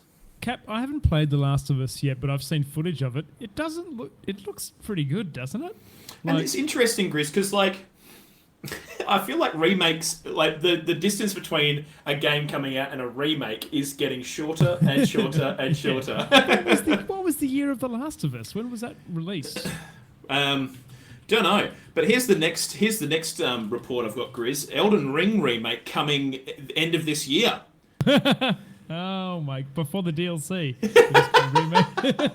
That's actually bullshit, guys. Don't believe what I said. But yeah, so Grizz, I was, you mentioned it earlier that you probably want to give The Last of Us a crack. I think this probably would be a pretty good place to start. So you might want to hold your horses on it. Absolutely. Yep. Hold my horses on that one. Yeah. By the way, Cap, 2013, mate. Last of Us. So what's that? That's nearly 10 years old. It actually is pretty old when you think about it, isn't it? Like, it's not ridiculously old. Like, there's remakes that have been, quite a bigger distance between release and remake. But yeah, I do kind of find it quite interesting. But I think the theory with it kind of being slated to kind of release around about the time of the new TV series that I believe is coming to HBO. And it has old mate from Mandalorian and one of the ladies from who was a girl in the Game of Thrones episodes, but she's coming in as Ellie. So now, very Kat, freaking cool. Is it actually the old mate from Mandalorian? Because I'm pretty sure you said he was in something else that was. Yeah, it actually is this time. Last time I fucked it up because I thought he was the guy in Halo, but it actually wasn't him. It's definitely Pedro. Is it Pedro? I think it is. I think it's Pedro something or other. It starts with an E is his last name. But the guy who played the Mandalorian, he will be playing, what is his name? Joel. See, I reckon my missus, just from what I've seen from The Last of Us, I reckon my wife would really enjoy that series. She's right into that kind of absolutely drama stuff. But Chris, I feel like we have this conversation quite often. I feel like there's like games... narratives are such an untapped resource. There's so many fucking amazing fucking game stories that if they made a decent effort of a movie or TV series, not the bullshit that seems to come out and it's what they think people want, just make a fucking recreation in a good way of these fucking stories and you'd be fucking killing it, dude. I just can't believe it. There's a reason why gamers don't watch TV. I don't watch any TV. I don't watch any... the only thing I do is watch maybe movies and some series that I like because I get all my fucking storytelling fulfillment from video games. Right? Yeah. I mean, I'm the same, dude. Like, people at work are saying, oh, have you seen this? Have you seen that? No, I don't watch TV. I play video games. Sorry. And they're like, what the fuck's wrong with you? But I use the excuse that I'm banking up as many TV shows as possible for when we have the baby and I can't really game as much. So I have shitloads to watch by then. So yeah. But anyways, Chris, so yeah, hold on to your horses, mate. The Last of Us Part 1, you might even say. The remake. Do you know what? Also, Grizz, they released a remaster not too long ago as well. Yeah, what? Hey, what? They released a Last of Us remaster. Yes. And now they're releasing and now they're making a remake. Yeah. So they remastered it, and now now they're going to re-release it in a remake, okay? So they're just really squeezing the fucking money rag into the fucking... But I mean, hey, like I said, they've got the new TV series coming out. Doesn't surprise me. But yeah, anyways, moving along. Now, talking about our favourite game director, Hideo Kojima, Mr. Metal Gear Solid himself. It seems like Norman Reedus, in an interview recently, sort of mentioned that someone asked him about Death Stranding. Basically, he's like, "Yeah, no, really good, great game. We just started the second one actually, and I don't know if he was supposed to say that, but he did." No, 100% not, mate. Will he get busted for that or what? I don't know. How does that I kind work? of wonder if they kind of maybe just let people do this as a bit of a media thing to get a bit of hype going. I'm sure there must be a little bit of that going on, but I thought it was quite funny. If you don't know, Norman Reedus is the actor from The Walking Dead. He's Earl, is that his name? Brother. He's quite well known. And if you don't know, he featured in a video game recently called Death Stranding as the character, and he did all the voice lines. And I tell you what, like the way that they made him look and talk and everything else in the cutscenes and the whole game is amazingly done. I feel like Captain, that was one of the first breakthroughs of really incorporating a real actor into a video game and seeing that at that E3. Absolutely. After that we had things like Cyberpunk and Keanu Reeves and other bits and pieces, but I feel like Death Stranding was one of the first. Even Christopher Judge, who was in Stargate as Tilk, he is the God of War. So there you freaking go. But yeah, you're not wrong. I think we are definitely blurring the lines between the medias now, and people are starting to take on video game gigs because they must be paying all right. But Grizz, also another couple of people that were in Death Stranding, Troy Baker, who's a fairly prominent voice actor and whatnot, but also Mads Mikkelsen was in Death Stranding as well. And if you don't know who Mads Mikkelsen is, you probably Google him. Yeah, I promise you'll recognize him when you see him. He's a classic kind of the European villain archetype. He's in a lot of movies. Yeah. Mads is a fucking mad dog. I reckon he's a fucking ripper. He was in as well. Did he play a villain, Cap? He did. Well, I haven't played the game, but from the trailers I saw, he looks like he played some kind of villain kind of guy. And he's also such a good villain, dude. Yeah, he's got the look. Villain. He's definitely got the look. But they also had Guillermo del Toro play, a character in there as well, because Kojima and Guillermo are quite close director friends. So some more interesting stuff. But Grizz, now remember me saying about how Reedus kind of came on for the Silent Hill project and then it moved into this. There actually is some information in this article about that. Now, this is a quote from Reedus. He said, "Then I was in San Diego and Hideo came with a big group of people. He's from Tokyo, and he showed me what he was working on at the time, a game called Silent Hill. I was blown away by what he was showing me, and I was like, yes, let's do it. It's not Mrs. Pac-Man. It's so realistic. It's futuristic. It's so complicated and beautiful, and I was completely blown away." Now, and then obviously that died, and it morphed into Death Stranding. So, Cap, what was Norman Reedus going to do in the original Silent Hill? Was it going to have him as a character and voice lining? I believe the idea was going to be he was going to be kind of like the main character. Now, if you go back to Silent Hill 1, I believe the main character is like a dad looking for his daughter in Silent Hill. Yeah. Correct me if I'm wrong. I think that might have. It kind of sounds like it might have been. Now, there's not much information about it, but maybe it was going to be like maybe a kind of reboot in a similar vein to that. Probably, So. That's probably what was going to happen. He was going to be the main character looking for his daughter lost in the fog-ridden lands of Silent Hill. So, yeah, quite freaking interesting. But yeah, so we've got a Death Stranding 2 and a Last of Us remake coming soon. So there you freaking go, ladies and gentlemen. Now, we've gotten through the main topics, and we've got the poll for the week, Grizzly. Now, I forgot to put a fucking link to the poll in the run sheet because I'm a giant dingus, and I'm going to really quickly attempt to try and find that right now whilst I'm talking to you and not pretending like I'm trying to fill the void with shit. I just found it. So, Grizz, do you want to run us through this one? Sure, mate. So, guys, we asked the question of the people this week. What is your favourite trading card game? And the options were between Magic the Gathering, Pokemon, Yu-Gi-Oh! Or Card Games Suck. What did you vote for, Capo? I voted Magic the Gathering. Me too, mate. Me too. I think it's just the complexity of that game that really grabs me. I don't play any trading card games, but the ones I have played, and I've played Pokemon and Magic, and I've probably played a couple others, but of everything I've played and everything I've watched, I think those are the ones that, like Magic the Gathering is the one that really grabs me. I think there's a lot of complexity in the way you can build your decks. They've got some pretty cool shit that goes on.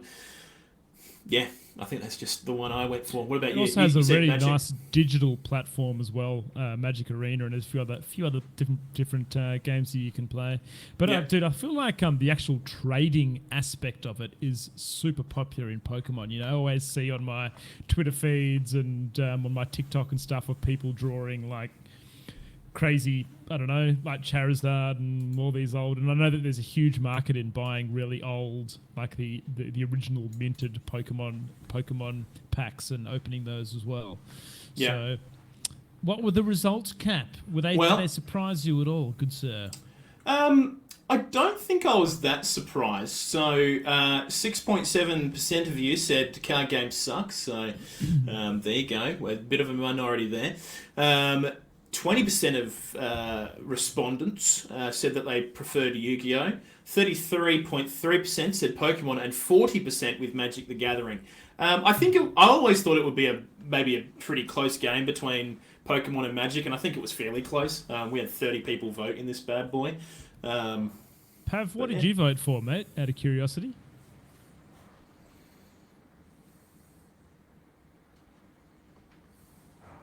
Yeah, I can hear you. Sorry, I wasn't on the stream side. I voted for Yu-Gi-Oh! Not because I think it's the best one, which I would not argue that it's the best, but it has the most nostalgia for me. It's like the one that I played as a kid. Like I collected a bit of Pokemon cards, but Yu-Gi-Oh! Is the one that always captured my attention the most. Did you have a Blue Eyes White Dragon? I had many.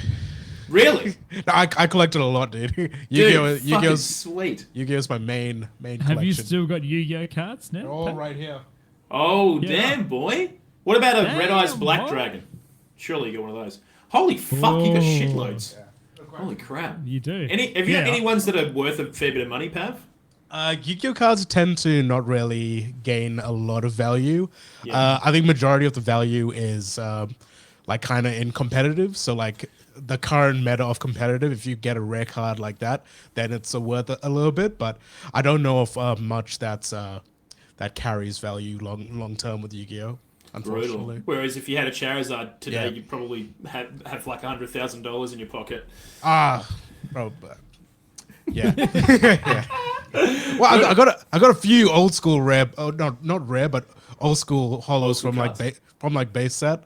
I think from Jungle, but it's not first edition. It's not in good condition. Like it's not going to be worth anything. But it's Garbo tier. Got a few there. Very freaking cool. But yeah, so there you go, guys. The poll for the week. That was run over the weekend. We try to get it out as early as we can, Friday, Saturday. I think this one went out on Saturday. But yeah, if you guys follow us on Twitter at OGR Show, you too can vote in next week's poll. What's it going to be? Who fucking knows? We make it up in about fucking 10 minutes before it goes up. So fucking keep your eye out. But yeah, anyways. Now, quickfire rounds, ladies and gentlemen. We've been going for about an hour now. So we've got a bunch of stuff to cover in the quickfire round. This is when we sort of, some of the smaller news stories, we just give a little view over the top, bit of a brush, just sort of have a quick chat about a few things that happened during the week that maybe we didn't have enough time to really delve into. So to begin with the quickfire round, Grizzly, V Rising. Rising hits 500 vampires. So I believe that's 500 sales. Or players. 500,000 Sorry, 500,000. They're fucking killing it, mate. They've sold 500 copies. Now, Cap, this looks super interesting, right? This is like if you guys haven't seen V Rising yet, if you're on Twitch TV looking at it, you will have seen it 100%.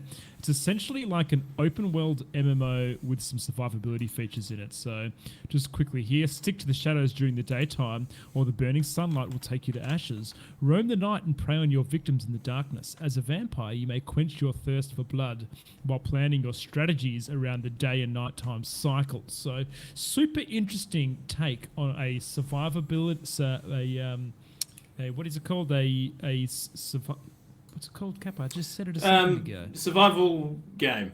Survival horror. Survival game. Survival Just horror survival. game. It's pretty much just survival, though. I don't know how fucking scary it is. But yeah, I don't know much about it, Grizz, but I know that the developers, Stunlock Studios, they produced a game a while back called Battle Right. I don't know. Do you remember that, Grizz? No, I don't remember that one. No, it was kind of like this top-down 2v2 like brawler thing that you had. It was kind of MOBA, but kind of not. Kind of like a fight and belt 'em up kind of game. But it was pretty freaking cool. And it's kind of a shame it didn't really go anywhere. But this is their next kind of game that they've been working on now. I guess the game is you kind of run out as a vampire during the day or night. I guess it must be night, and you go and get resources for your little castle back at home. Dude, I think it has proximity chat. I'm pretty sure. Oh, really? The streamers that I've seen would like come across people and say, "Hey, friend, have you got any hearts?" And they like do like in-world trading and stuff, and then go back to their base. So that's pretty cool. Pretty cool, dude. Yeah. So look, I haven't played, so I don't know for sure. But from what I understand, and a lot of because I was umming and ahhing whether I'd pick it up. Now, just full warning, guys, this game is in early access, so if you're not into that kind of thing, you probably don't want to go too close to this one.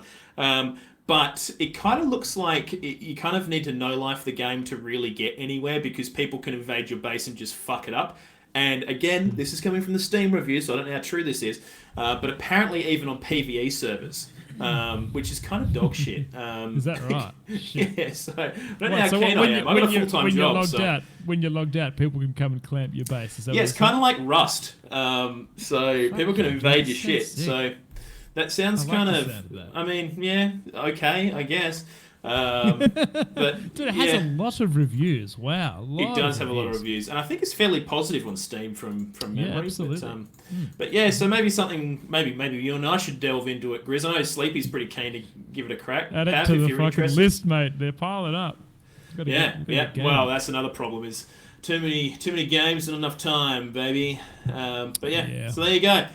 Next on the quickfire rounds, Dead Space Remake finally has a release date. Ooh, are you excited for this, Cap? Oh, dude, I'm absolutely so keen. So, for those of you that didn't know at home, the Dead Space game from the early fucking whenevers is receiving a remaster / remake. So, very cool. Looks like they're building it from the ground up, and they've released a bunch of stuff about the game. Now, they have just recently revealed that the new version is going to be coming out on the 27th of January next year. So, get freaking excited, because that is by far one of the best space horror experiences you can have across every fucking media. Now, books, TV, everything. It's so good. I've noticed, Cap, that this isn't a remaster. This is a remake. So I think this particular this particular what do you call it? Article has mixed up the terminologies. It's definitely a remake. It's from the ground up. I mean, some of the stuff you can find online of what they've done so far with the game, the remake, is quite impressive. Just with how they've recreated, everything in a more modern game engine and whatnot, and it looks really freaking neat. So yeah, get freaking ready for that, ladies and gents. Moving along, Grizz. Moving along. Now we kind of touched on it. Did we touch on it last week? Maybe we didn't. We did. Yep. Yeah, It was a okay, rumour well... then, but there's more information now, I think. Yeah, so a little bit more information about the fact that Sony reportedly has registered a new PS5 model. Now, we were discussing that, God, if this was the PS5 Pro, there were going to be some pretty fucking unhappy chappies in the chatty. What the fuck? You'd be fucking spewing, wouldn't you, if you bought a PS5 recently, or managed to buy a PS5 recently. But it looks, Grizz, like they're basically just updating a few of the components. Now, we kind of speculated that this might be the case, that maybe they're updating some of the components to maybe some easily accessible components on a sort of larger industry scale for creating these consoles. Now, one of the things that's cited with the registration is they're updating the radio equipment, so probably Bluetooth stuff.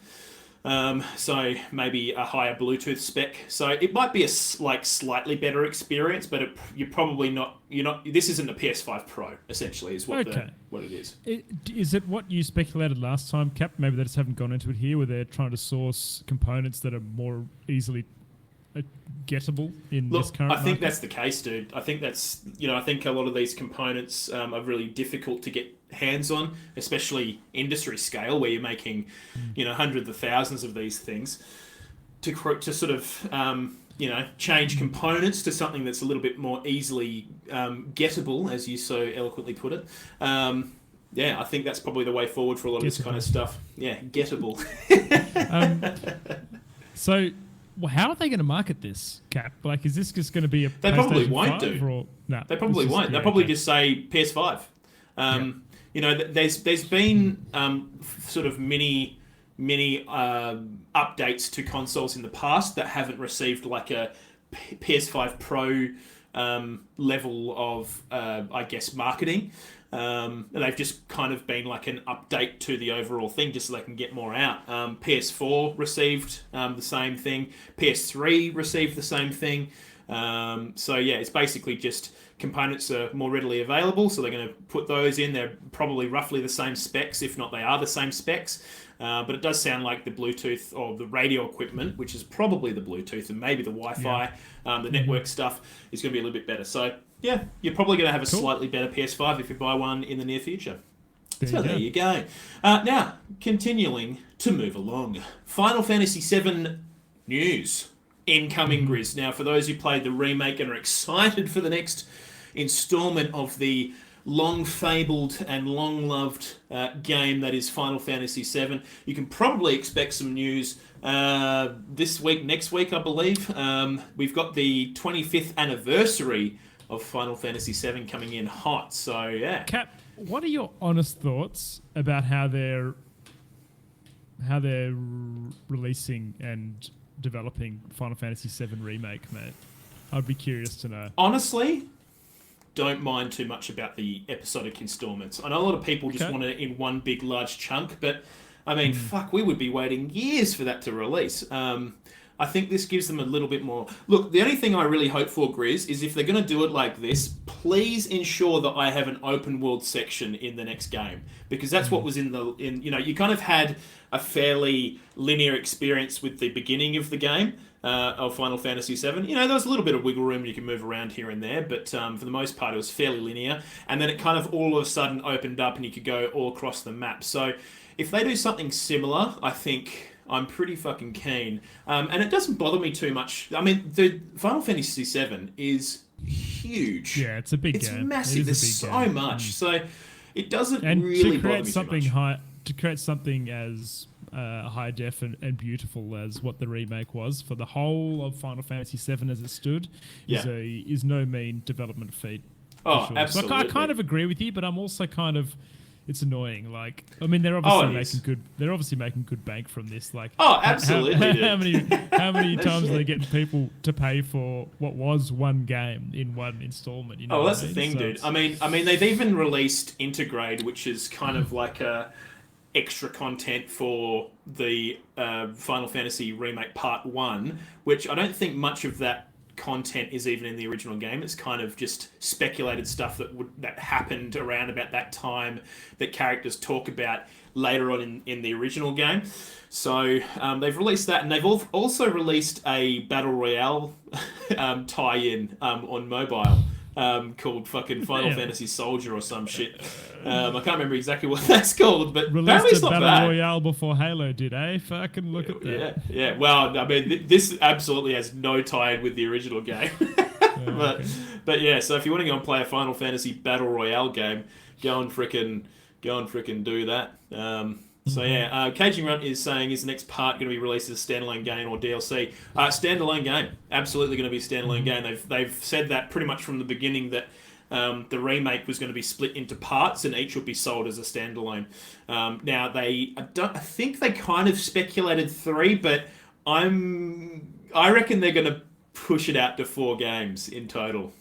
They're going to punch you right in your pocket. Yeah, they're going to they're going to really squeeze your cage, and they're going to squeeze every one of those dollars out of your pocket, mate. So there you go. But yeah, and more Final Fantasy news, Grizzly. Final Fantasy 14. For those people at home, including me, who's just sort of jumped on board and been playing here and there, it's now confirmed Final Fantasy XIV, the online MMO, now works on the Steam Deck, or the Steam Deck, not Stream Deck, Steam Deck. Getting mixed up with the with the hardware from Elgato.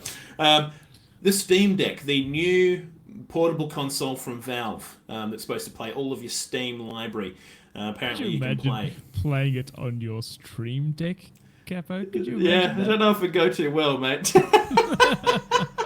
There's a fair few buttons on there, mate. Get the Stream Deck XL, mate. You'd be able to plug everything on there. But yeah, so for those of you interested to play the world-renowned MMO that is now more popular than World of Warcraft, you can play it on the Steam Deck if you've managed to grab one of those. I wonder whether this will blow up enough for Destiny to then go, oh shit, maybe we should release our game on the Steam Deck now that other MMOs are on there. Yeah. Could be pretty big for them. Well, I don't know. It depends on how many of these consoles they sell, right? I think the big one, though, Grizz, is support from a dev side, right? Like, I mean, even in my job, you know, sometimes we go, oh, don't know if we want to support that. It's one of those things where you look at it from a company and your, I guess, how much resources you have to do something like this. Square Enix, I mean, they're going to have a lot of resources. They've got ongoing money coming in from, you know, these guys get, $12 a month from all their users. What do Bungie get? You know, they get a fucking battle pass style thing and an expansion every now and then.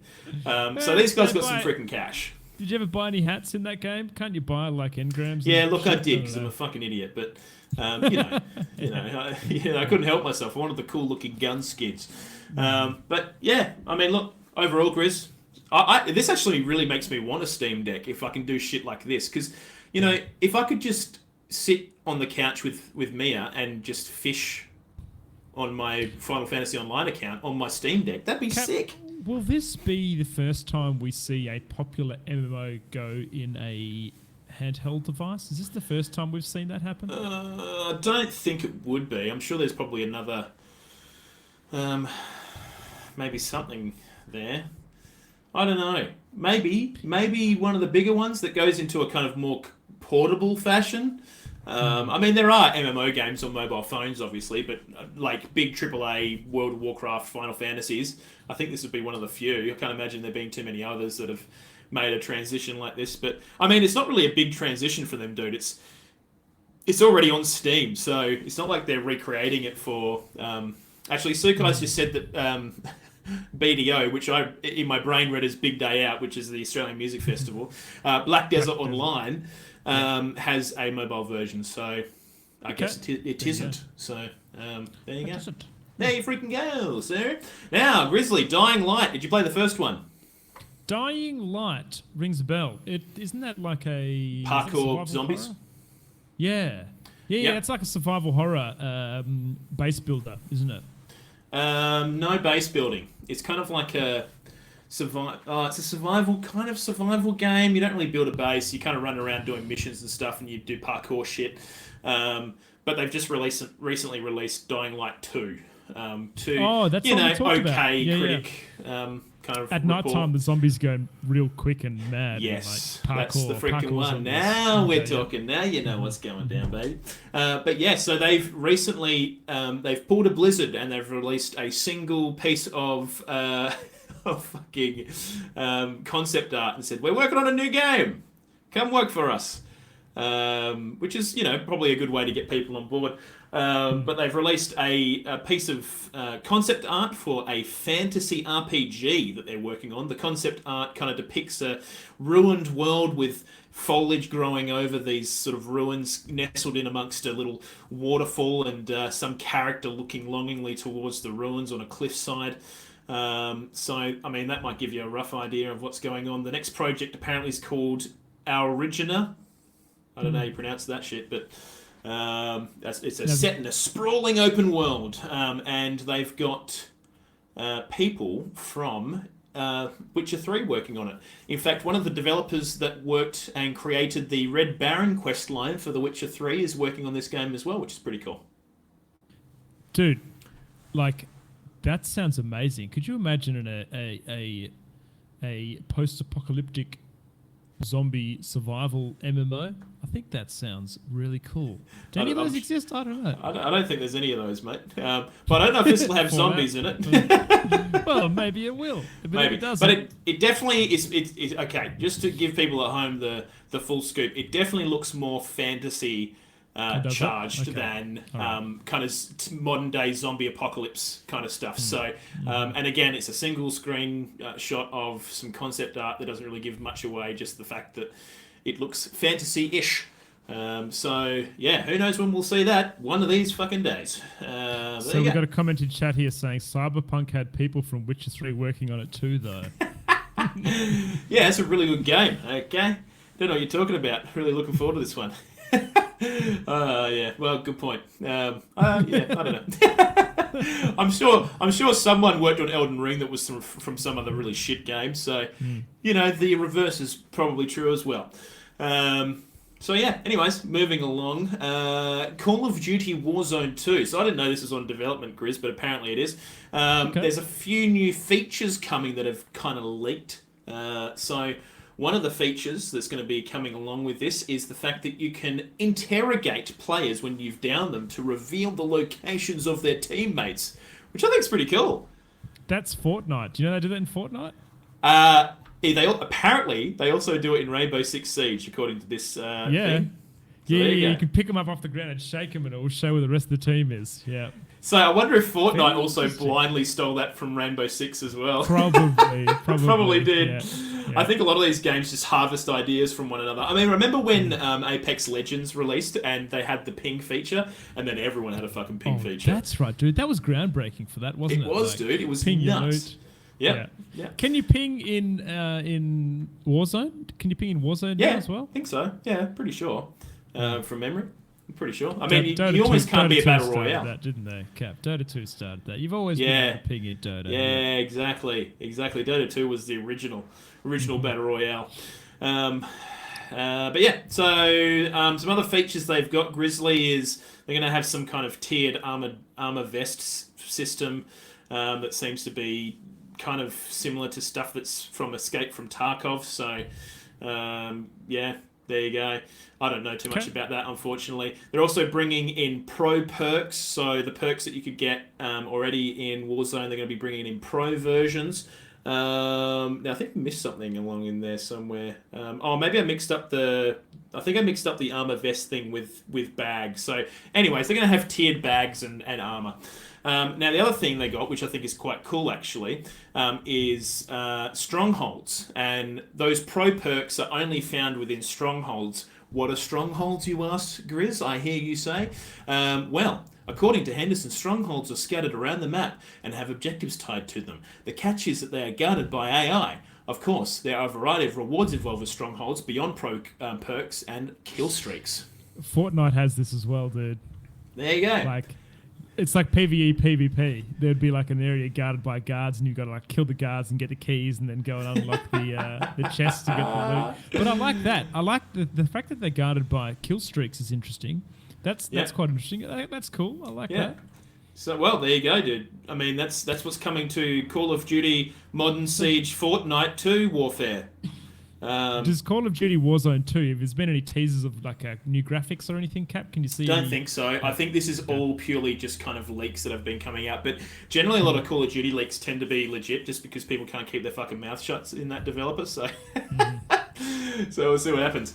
Now, Grizz, enough about fucking Warzone. More about this little multiverse fucking brawler game coming out. So the multiverse closed alpha is coming soon with a release time. Now, for those at home that are like, what are you talking about? This is the Warner Brothers game that's basically Smash Brothers. So they've got heaps of characters. They got Bugs Bunny. They got Arya Stark from Game of Thrones, which is just bizarre. Batman, Shaggy. They got Finn and the fucking yellow dog from Adventure Time. Oh, Jake. Yeah, sorry. I don't watch that fucking show. Wonder Woman. Some kid with a star on his chest, Tom from Tom and Jerry. I believe Scooby-Doo's probably floating around in there as well. So all weird, wonderful, random fucking characters from all these weird and wonderful TV shows. are going to be available to play. Now, you can go and play the alpha by signing up, I believe. Some of the characters that you have access to are Batman and Shaggy. And yeah, it looks like a side-scrolling roller game-esque like Super Smash Brothers. Dang. Looks interesting. Dude, imagine playing Scooby. I reckon that'd be sick. Yeah, well, dude, apparently Shaggy goes Super Saiyan, which is just what the Is fuck. it implied that Shaggy's stoned all the time in the like? I don't know. implied? I think it Yeah. probably would be. I can't imagine how they get around that. But yeah, Pav's got something to say. yeah, 100%. Yeah, absolutely. Yeah, I think they'd have to. I mean, it's his whole shtick, right? Like, how do you just ignore that? Yeah, he's got his combi van. He's got his combi van and like. Yeah. But yeah, it's the most random amalgamation of characters. But apparently the gameplay's pretty solid. So they've got all the classic kind of fighting game stuff that you'd expect, really good netcode and all that kind of stuff, and some pretty significant devs working on the project. And yeah, apparently people are saying it's pretty fucking good. It's definitely a little bit different to Super Smash Brothers in how it sort of controls, but it's very similar in you're on a little stage, and on that stage you've got platforms and stuff that you run around on and try and knock people off and into the oblivion and stuff. So there you fucking go. Now, next quick fire round. We've got a shitload of quick fires, but we're getting towards the end, fellas. Marvel Snap is a speedy digital card game from former Hearthstone developers. Now, Marvel Snap is from the MCU kind of universe. It amalgamates a shitload of MCU, characters and whatnot. They're all on different cards. And the Marvel Snap game, basically incorporates these cards, and there's a new game coming to mobile. So, looks pretty interesting, Grizz. Looks like rounds in Marvel Snap will take you about 3 minutes. The devs in the developer thing it's very fast paced. The kind of general structure of these games for PvP anyway is you have 3 lanes that you're managing all at one time. Your deck size is 12 cards, and you're putting cards into these different lanes, and you're trying to win 2 out of the 3 lanes for victory. Okay. Now, to do that, apparently you're playing at roughly the same time. And you're trying to earn cosmic cubes or something. I don't know fuck all about the MCU, so sorry if I get this shit wrong.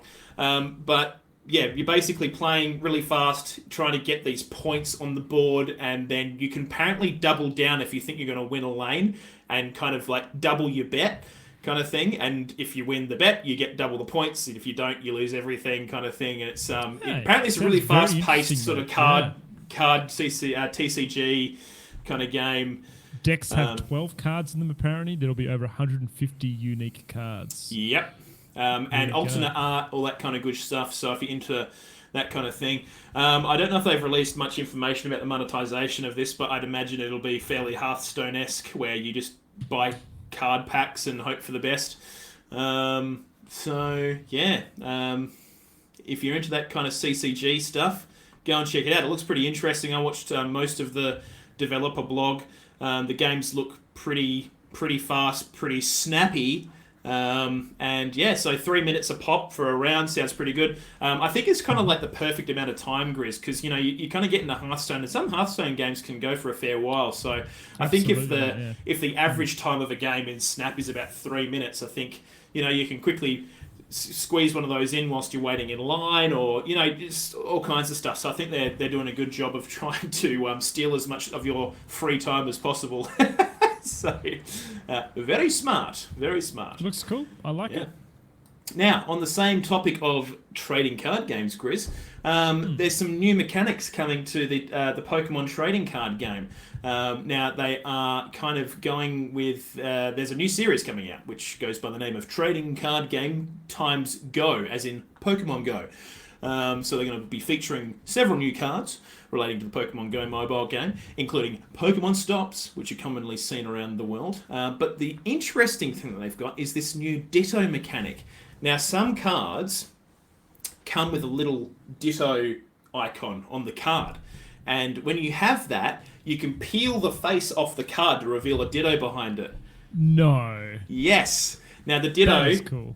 Is a kind of mimic Pokemon that can mimic the appearance of other Pokemon. So it's sort of leaning into that kind of idea of the fact that it's a mimic. So it's actually a Ditto. Yeah, it's literally, So if you find that little Ditto icon on the card, you'll peel that little sticker off the front and it's a Ditto underneath, which is pretty fucking cool. God, man, that is so cool. Yeah. I wonder if that's going to make certain Pokemon cards worth a lot of money. Absolutely. So even in this particular article, they're sort of saying that these probably are going to be worth a fair fucking bit. So if you guys are into the shiny TCG, Charizard Dino. Yeah, dude. Yeah. That might go freaking bonkers. So it makes it'd be interesting to see sort of which cards can be a Ditto. Presumably all of them, maybe, but certain cards, I imagine, card combinations will probably be especially rare and especially dollar bills, y'all. So what were you gonna say, Pav? I can see you. I was just gonna say I was reading a few articles as well, and like apparently a lot of collectors are absolutely raining mayhem because they are stressing how they're gonna even be able to collect these and like collect value.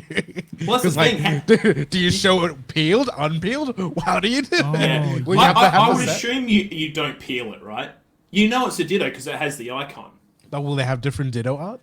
Oh, fuck. Dude. The Golden Ditto! You gotta peel it. You have to peel it, man. Oh, dude, maybe they peel halfway? Maybe, I don't know. Well, can you get shiny Pokemon on TCG? Can you get shiny? Yeah. Oh my god, so if you're trying to get a fucking shiny Ditto, you have to fucking peel all these cards off. That is a nightmare. there may not be a shiny Ditto in the set, but like there has been in some sets. Oh my god. Dude, so there is a shiny Ditto though, isn't there? It's not, I'm not just talking shit. I mean, every Pokemon has a shiny. It's a blue Ditto. Oh yeah, it's a blue Ditto. Yep. True fucking story. Well, there you fucking go. And ladies and gentlemen, we have reached the end of the podcast. That is it. That's everything. We squeezed it all in an hour and 35 minutes, just a little bit over. Congratulations. Well done, everyone. Thank you so much. Good job, Grizz. Good job, Pav. Appreciate your hard work. But guys, thank you for being here today. If you are listening via the podcast, thank you so much for supporting us. We really appreciate it. If you want to listen to the podcast, all you got to do is go to your favorite podcasting platform and search up Oceanic Gaming Radio. For those of you that want to watch on Twitch, you can watch us live on Monday nights from 7 p.m-ish AWST, unless we say otherwise, on the Twitter, which you can go and follow, and that's just search up Oceanic Gaming Radio or look up at OGR Show. You'll find us on Twitter. Now, if you'd like to help us out a little bit, we're going to shill. You can find us... have we lost Chris? Oh, he's disappeared. You can go and find us on Patreon. Go and check us out on Patreon. Go and help us out. We're accepting donations. We've got a few wonderful patrons currently, and if you would like to continue to support the show, or if you'd like to support the show financially and help us out, you can do so. Just go and search for us on Patreon. We're sharing links in the Twitch right now. And finally, on that note, we've also got our Discord, which is flourishing and slowly blossoming into a wonderful, beautiful tulip flower. We've got wonderful people in there, so go and check it out. You can find it probably linked somewhere in our Twitter, perhaps. I don't really know. Also in the Twitch chat. So there's two possibilities. Or I think we have a link tree on our Twitter, so it's probably the best place to get shit. So yeah, all there, baby. But yeah, one final thing from us, guys. We say it every week. I'm going to say it again. Go and tell one person about this podcast, and maybe they'll continue to listen to it. Sukai's done his job. Yeah. You can see Spork that's new in here. Thank you, Got Spork Sukai. in You've here. done your job. You get a tick. The rest of you guys. Everyone else, Caging Run. you got some work to fucking do. All right? That's right. Caging Run. Who are you going to bring in, mate? All right? Yeah. So yeah, anyways. But guys, thank you so much, and we'll catch you next time on Oceanic Gaming Radio, the podcast.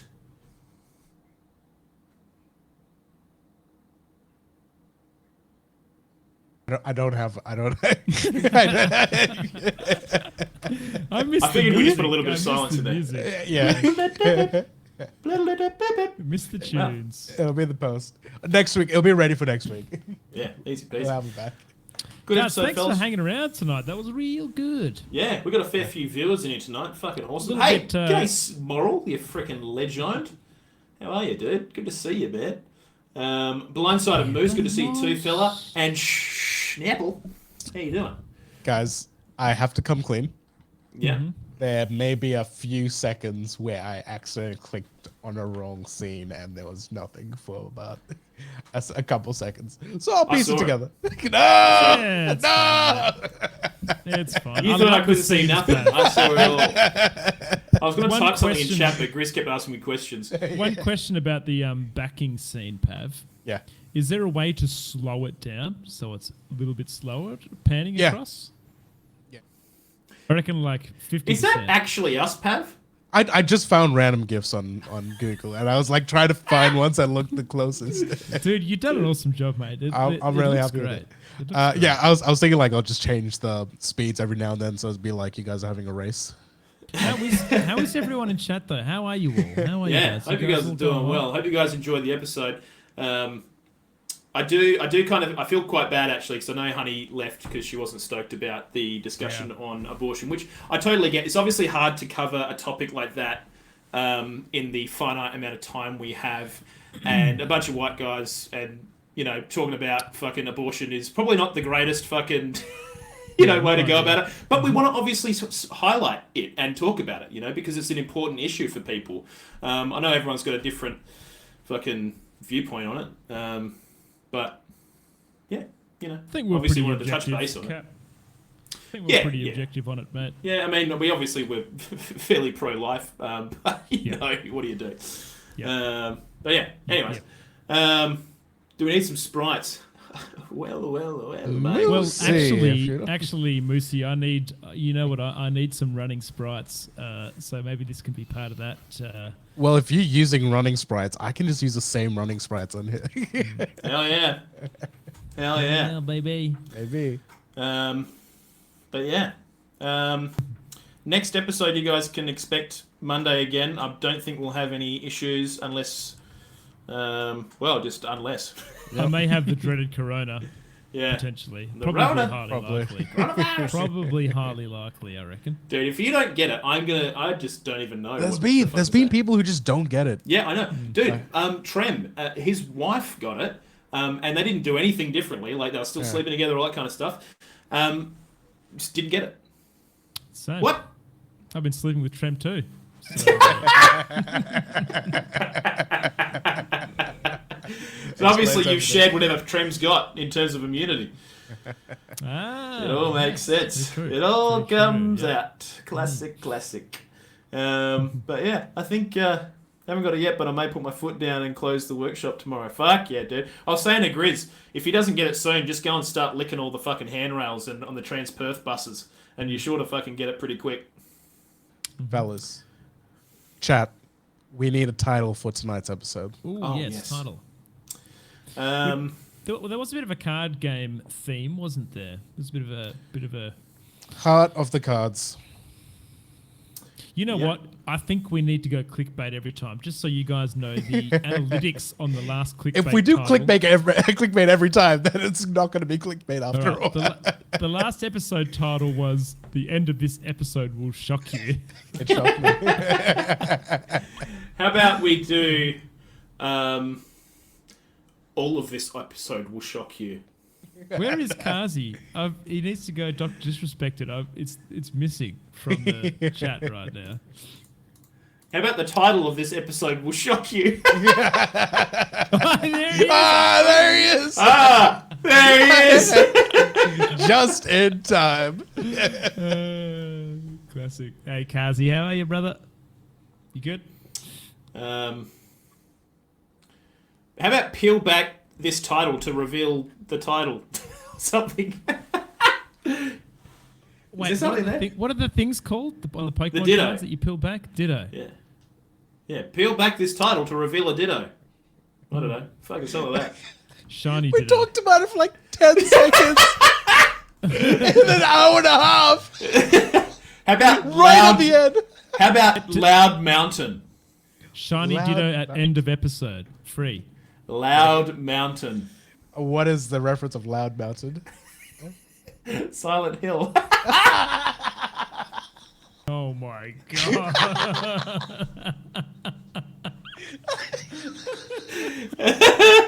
Oh, I hate it. Yeah, I think it's Loud Mountain, guys. Does anyone in chat want to suggest something else? No, I Loud think Mountain everyone wants announcement. Loud Mountain. You want Loud Mountain? Loud Mountain. Sir, that's a Loud Mountain. Did you Loud know Plains. there's this thing called The Gut reasoning for Loud Mountain isn't even going to be in the episode. That's Games? No one's gonna get it. no one's going to understand. No one is gonna get it. Yeah, which I like. It means they have to watch the fucking banter after the episode for more information. I wrote Loud Mountain. KG, right. He's got nothing to add. Loud Plains. Loud Mountain. Hey, I'm- g'day, Mandy. Mandy, we just finished. I'm sorry. You're gonna have to watch. You're gonna have to listen to the podcast. Fucking bad luck, mate. Which I hope will be up tomorrow morning, some but point. we'll see. Yeah, we'll see. Your legends. I did have the wife come knock on the door, so I should probably go check. Yep. Make sure. Get Easy, off. mate. Yep, you go and do what you gotta do. We're gonna wrap We this will- up in a second anyway. Yeah. The title Oh, we- will be Loud Mountain. Okay, all right. I've locked it in. All I need is a raid target. Yeah, let's go Oh, and find a red okay. Let me target. have a quick look. here. Target, a red target. What do we got here? Once again, everyone, thank you. While they're looking for a raid Oh, target. we should call it Triangle Head. Yeah, that's the one. Triangle head. That's yeah. the one. That is the one. Yes! I That- fucking forgot about that. I can't believe I That's just the let one. it flew right over the top of my head. Chris, I guys can't are believe all it. That's the one. It's like when you kept calling the new character from Dota the Elden Beast. Grizzly Unbelievable, things, dude. cat grizzly things. Spotless Cult is a good friend of mine who's streaming yeah. Pokemon Fire Red. I like He's, it. he's a real leggy dedge. Yeah, go there. Just looking- Smokes in chat. Huh? Smoke. Yeah, I'm happy with either. You guys choose. I haven't really got anyone that Smoke. I No, really know. I'm saying the name of the emote. What? Ogre raid. Dude, I think my brain just fucking collapsed It's in on okay, it's itself. I don't know okay. what's going on. Okay. Yeah, let's go with Spotless Cult. Yeah. There you go. There's a Legend. raid message for you as well in chat. All right, guys, copy and post Ogre that Raid. shit. You guys should all have access to that Are we raid. affiliates message. yet, guys? Surely close. Grizz, we Um, keep on talking about doing bonus streams to unlock affiliate, and we've not done a single one. Yeah, we need to fucking. We'll deal definitely with will. We have to. We're gonna do it for Starlight at the very least. Yeah, actually, it's a good point. We should probably just quickly let people know that we're going to be doing a Starlight stream. What are we going to be doing? In some, God only in some, knows. in some form. I don't know. Yeah. that. Yeah. Yeah, we'll figure something out, but it'll be good fun regardless. So 24 get hour ready for that bonus, yeah. announcement, probably on Twitter. So there you freaking go. Mandy, I hope you're doing well, mate. It's good to see you, dude. You freaking legend. All right, lock it in. Let's freaking go and see Spotless Cult. Say goodnight. Are you booting up the Yep, I'll do it right now. raid? While you're doing that, guys, quick reminder: if you're not in the Discord, jump in the Discord because we use that a whole bunch. Well, we want to use it a whole bunch and play some games with you guys from there eventually. So jump in, please. It would be great. That's where you're gonna get the most up-to-date notifications as well. Yeah. Hey, guess what? What's up? We still haven't gone through an episode without mentioning Elden Ring. Nah. I don't What think it's did ever you gonna mention Elden Ring this episode? We happen. sure Yeah, did, we pal. a couple times. We sure did. You did. Yeah, you're right.